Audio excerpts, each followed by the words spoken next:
Most people have strong feelings regarding the subject of abortion, but don't really know why.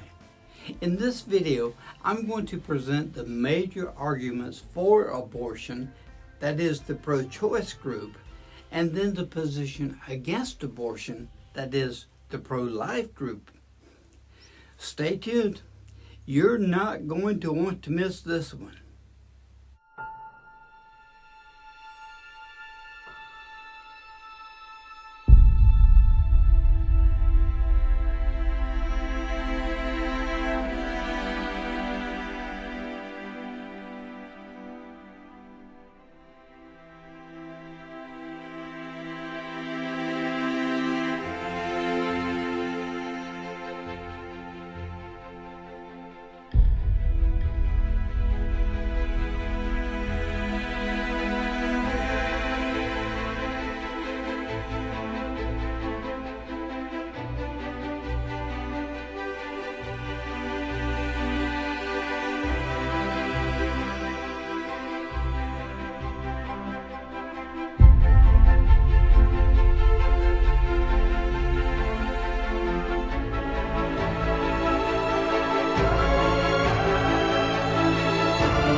I want to encourage you to watch this entire presentation for two reasons.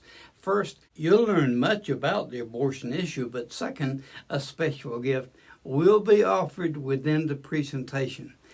But by all means, do your own research. Don't just trust what you hear in this video. Don't just trust what your friends say, and be very cautious of what mainstream media tells you or doesn't tell you about abortion. And here's why. The stakes are high. Abortion is the most frequently performed surgery on adults in America, with about 1.37 million reported abortions in the U.S. every year. Over 61 million abortions have occurred in the U.S. since 1973, far more than American casualties in all combined wars since 1775.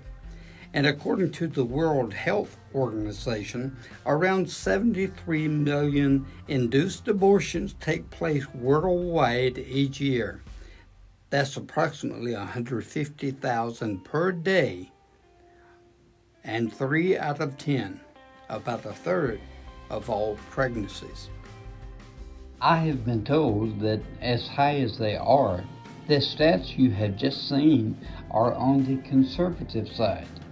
For example, some of the more heavily populated states in the USA, such as California and New York, conceal their data about abortions. And how about communist countries such as North Korea, China, etc.? There is much tension and uncertainty about abortion. Abortion has been shown to be one of the hottest issues within American society. 29% of Americans are very strongly pro-life, while nearly as many, 26%, say they are very strongly pro-choice. When strong opinions are prevalent, arguments are more often than not irrational, heated, and unproductive. Also, our education and media systems do not fairly present both sides of the abortion issues. The pro-life position is seldom heard to a point of understanding. For example, interviews with 240 media elite journalists and editors indicated that a full 90% of them approve of abortion for almost any reason. However, pro-lifers, for the most part, are at fault for not speaking up with clarity and reasoning. In this video, you might detect some bias, but if you do, ask yourself, is it justifiable? But again, I encourage you to study the pro-choice and the pro-life platforms. Don't hold back. Bring out the facts. Study pictures and videos of fetuses within the womb as well as those that have been aborted. Hear from women who have had abortions as well as those who have performed them. And listen, really listen to both pro-choice and pro-life supporters. Let each side present its case and may the best case win. Prepare yourself with truth. It is shrouded with full disclosure of facts. Falsehoods, on the other hand, have good reason to fear truth.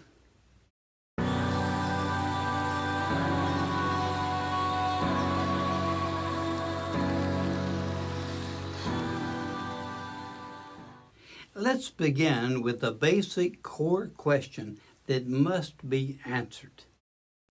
When does human life begin? And more specifically, are preborns human beings? If this question is avoided, all further discussions about abortion are moot points. It is important to realize that ethically speaking, both pro-choice and pro-life advocates generally agree that it is wrong to take a human life. The pro-life group is against abortion. They believe the fetus is a human being. The pro-choice group, on the other hand, endorses the notion that a woman has a right to abort a pregnancy because the fetus is simply a part of her body. So, arguments about murder are irrelevant until the question is sufficiently answered. When does life begin? When is that decisive moment? Let's consider 9 typical arguments presented by the pro-choice advocates and then look at the typical responses for each of them from the pro-life advocates. You will occasionally see a number flash in the bottom right corner of your video screen. These numbers correspond to a reference sheet that is posted at the end, so you can check out the resources. The pro-choice group declares a fetus becomes a person with full rights to life the moment he or she is capable of surviving independently from the mother. Pro-life responses include: with advancements in medical technology, a premature birth as early as 21 weeks has been nurtured to a healthy, fully capable, and self-sufficient human being. Also, our moral conscience whispers to each of us that the more dependent, the more vulnerable, the more helpless a human being, the more we should do as a society to protect it.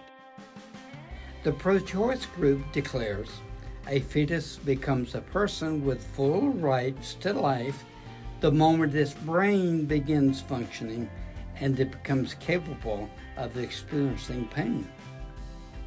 Pro-life responses include: abundant studies have shown that so-called fetuses show evidence of feeling pain and other sensations as early as 6 to 14 weeks of pregnancy. And can't we agree that life ends when a heart stops beating? And if so, doesn't life begin when a heart begins to beat? So once again, we are faced with a central core question. What is the decisive moment when life begins?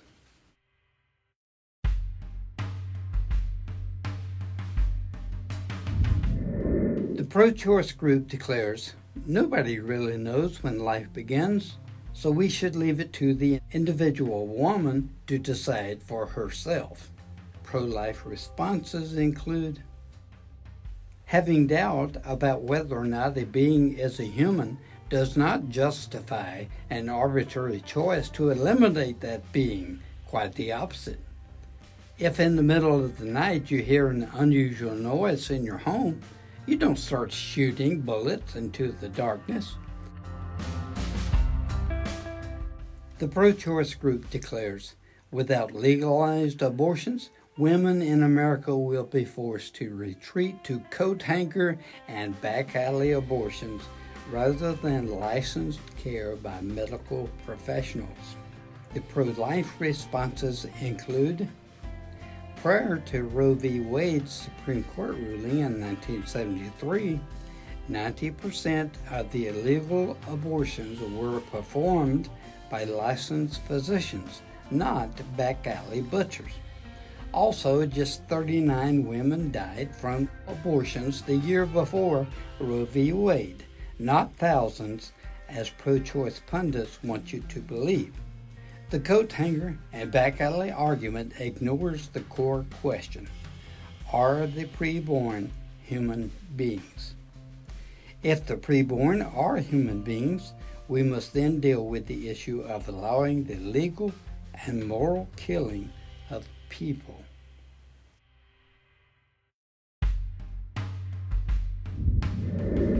The choice group declares, disabled children should not be brought into the world as they would be genetically imprisoned to lives of extreme hardship and unhappiness. Pro-life responses include, this very statement verifies that a child, a human being, leaves the mother's womb into the world. Second, there is not a single organization of disabled people in favor of abortion of those who may have disabilities. Third, the hardship argument falsely presents a relationship between deformities and unhappiness. Fourth, who determines when another's life is not worth living? Stalin? Mayo? Hitler? Putin? You? Me?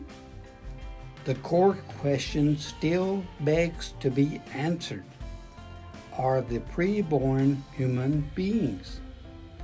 If they are people, there is nothing in this argument that prohibits society from executing the already born handicapped, unless we contend that adults with unacceptable deformities should be eliminated.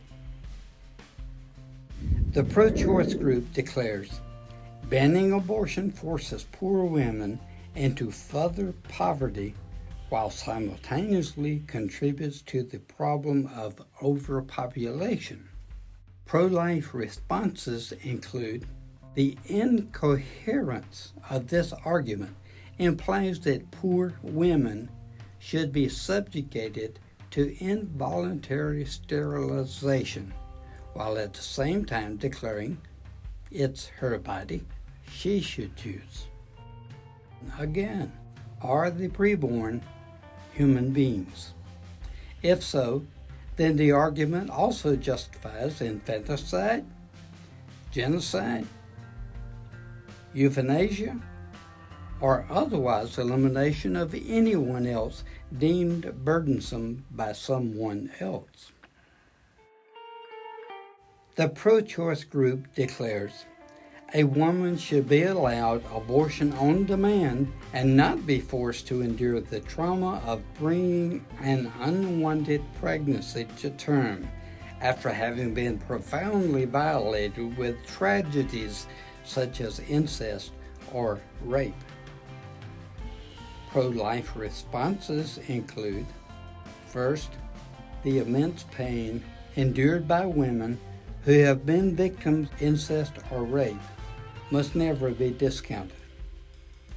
These are grievous sins by the perpetrator. Everything within our power should be done to comfort and otherwise help any woman who has been violated by these selfish and sinful acts. That having been said, just 1% of U.S. abortions result from such tragic events. What about the other 99%? What are the real reasons for the vast majority of abortions? The abortion on demand argument, as well as others presented, avoids are the preborn human beings. The pro-choice group declares, a woman has the right to do whatever she chooses with her body, including abortion, without interference from the government or other people's personal moral beliefs. Pro-life responses include, the fetus is not part of a woman's body, but is attached to it in a biologically intimate way. Neither is a preborn fetus simply a tumor or clump of flesh. It is a distinct being with a unique genetic code, heart, brain, feelings, and more. To understand this better, does a woman have 4 legs, 4 arms, 2 brains, 2 hearts, etc.? A pregnant woman does, apparently. In virtually half of pregnancies, does the woman have natural genital parts as a male? The answer to such questions is obviously no. There is a profound difference between being just another body part versus having your own body as preborn humans do. Second, an individual's rights are not absolute. For example, it is illegal to flood one's body with harmful drugs, to indulge in prostitution, or to drive through a school zone at 100 miles per hour. These rights are nullified when they present clear evidence of harm to oneself or to others. Third, pro-choice advocates have stated, no womb, no say. That implies that men should have no business weighing in on the abortion issue. But with the recent liberal sexual identity claims, does a biological female who feels like a male have a say-so regarding abortion issues? And fourth, the choice to abort is hardly as liberating as the pro-choice advocates claim. Of the women who have had abortions, 64% felt pressured to do so. Over 50% felt abortion was morally wrong. Less than 1% said they felt better about themselves. 77.9% felt guilty. 59.5% felt that part of me died. Again, this "it's my body" argument misses the core question on which millions of lives depend. Are the preborn human beings? The pro-choice group declares the circumstances of many women leave them no logical choice but to have an abortion. Pro-life responses include, first, multiple resources are available that offer and assist with alternatives, including the Right to Life Foundation. And second, why do would-be parents who want to adopt children have to pay upwards of $50,000, put on a long waiting list, and go through much red tape as clinics are funded with taxpayer dollars to offer virtually free abortions within days? The Planned Parenthood organization, the largest provider of abortion in the U.S., makes millions of dollars for doing so. It thus begs the question, why is this organization not more dedicated in offering and educating women on viable alternatives to abortion? Well, we have just reviewed some of the major pro-choice arguments for abortion, as well as pro-life's responses for each of them. It is important to understand that the intent of this video was to provide information and truth in helping you with future decisions. Know also that a future video is planned to help those who have already participated in an abortion, and there is obviously more to be said about today's topic. But time is limited in this brief video. So let me recommend a few resources for further research. There are two intriguing books. Randy Alcorn's Pro-Life Answers to Pro-Choice Arguments. It is outstanding. Once you open this book, you will find it difficult to close it. Another book, a short read, is The Unaborted Socrates by Peter Kreeft. He imagines a dialogue that might occur between three worthy opponents, a doctor, a philosopher, and a psychologist, about the issues surrounding abortion. And were it not for the subject itself, the dialogue between these imagined characters would actually be amusing. Also, let me recommend a movie entitled Unplanned. The movie has a 94% positive rating, and I personally and wholeheartedly recommend it. I must tell you, however, that the movie will definitely raise your emotions. These and other resources can easily be found by entering their titles in your internet search window. But in the meantime, let me send you some helpful information. My contact information will be displayed in just a moment. But hey, let others know what you thought about today's video by leaving your comments in the window section below. And also touch the subscribe icon below so you don't miss out on relevant, important topics in times like these. This is Wayne Emmons helping you find truth, and I hope you will discover it for yourself. May God bless you.